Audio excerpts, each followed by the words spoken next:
ದೇಶದೆಲ್ಲೆಡೆ ಇಂದು ಹೋಳಿ ಹಬ್ಬದ ಸಂಭ್ರಮ.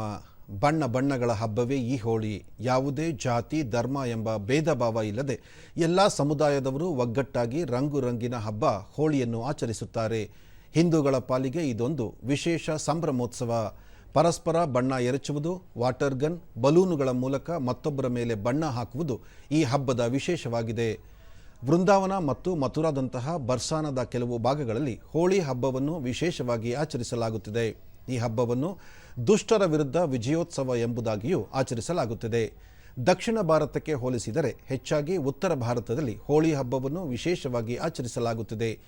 ರಾಜ್ಯದಲ್ಲೂ ಹೋಳಿ ಹಬ್ಬದ ಸಂಭ್ರಮ ಮನೆ ಮಾಡಿದೆ. ಮುಖ್ಯವಾಗಿ ಉತ್ತರ ಕರ್ನಾಟಕದ ಭಾಗಗಳಲ್ಲಿ ಹೆಚ್ಚಾಗಿ ಹೋಳಿ ಹಬ್ಬವನ್ನು ವಿಜೃಂಭಣೆಯಿಂದ ಆಚರಿಸಲಾಗುತ್ತದೆ. ಈ ದಿನ ನಾನಾ ಸಾಂಪ್ರದಾಯಿಕ ಆಚರಣೆಗಳನ್ನು ಸಹ ಹಮ್ಮಿಕೊಳ್ಳಲಾಗುತ್ತದೆ. ಹೋಳಿ ಹಬ್ಬದ ಹಿನ್ನೆಲೆಯಲ್ಲಿ ಬೆಂಗಳೂರು ಜಲಮಂಡಳಿಯು ನಾಗರಿಕರಿಗೆ ಹಲವು ಸೂಚನೆಗಳನ್ನು ನೀಡಿದೆ. ರಾಜ್ಯದೆಲ್ಲೆಡೆ ಬರ ಪರಿಸ್ಥಿತಿ ಇದ್ದು ನೀರಿನ ಸಾಕಷ್ಟು ಸಮಸ್ಯೆ ಇದೆ. ಬೆಂಗಳೂರು ಕೂಡ ಇದಕ್ಕೆ ಹೊರತಾಗಿಲ್ಲ. ಅಂತರ್ಜಲ ಮಟ್ಟ ಕುಸಿದಿದ್ದು ಬೋರ್ವೆಲ್ಗಳಲ್ಲೂ ನೀರಿನ ಕೊರತೆ ಇದೆ. ಇದೊಂದು ಸಾಂಸ್ಕೃತಿಕ ಆಚರಣೆಯ ಹಬ್ಬವಾಗಿದ್ದರೂ ಹೋಳಿ ಹಬ್ಬವೆಂದು ರಂಗಿನಾಟ, ನೀರಿನ ಎರಚಾಟ, ರೈನ್ ಡ್ಯಾನ್ಸ್ ಸೇರಿದಂತೆ ನೀರಿನ ಪೋಲು ಮಾಡುವಂತಹ ಮತ್ತಿತರ ಮನರಂಜನೆಗೆ ಅವಕಾಶ ಬೇಡ ಎಂದು ಸಾರ್ವಜನಿಕರಲ್ಲಿ ಮನವಿ ಮಾಡಿದೆ.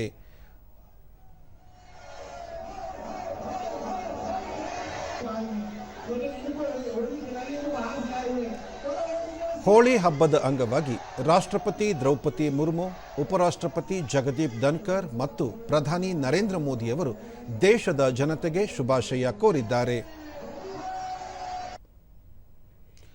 ರಾಷ್ಟ್ರಪತಿಯವರು ಹೋಳಿ ಉತ್ಸವವು ಸಂತೋಷ, ಸಡಗರ, ಸಂಭ್ರಮದ ಹಬ್ಬವಾಗಿದೆ.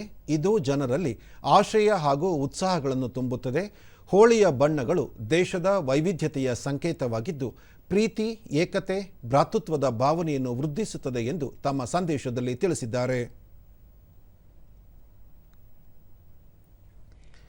ಉಪರಾಷ್ಟ್ರಪತಿ ಜಗದೀಪ್ ಧನ್ಕರ್ ಪ್ರತಿಯೊಬ್ಬರ ನಡುವಿನ ಬಾಂಧವ್ಯವನ್ನು ಪುನರುಜ್ಜೀವನಗೊಳಿಸಲು ಮತ್ತು ವಸಂತ ಕಾಲದ ಆಗಮನವನ್ನು ಈ ಹೋಳಿ ಹಬ್ಬ ಸೂಚಿಸುತ್ತದೆ.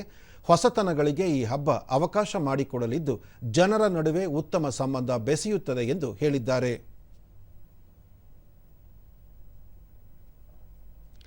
ಪ್ರಧಾನಿ ನರೇಂದ್ರ ಮೋದಿ ಬಣ್ಣಗಳ ಈ ಹಬ್ಬ ಪ್ರತಿಯೊಬ್ಬರ ಜೀವನದಲ್ಲಿ ಹೊಸ ಶಕ್ತಿ, ಉತ್ಸಾಹ ತರಲಿ ಎಂದು ಆಶಿಸಿದ್ದಾರೆ.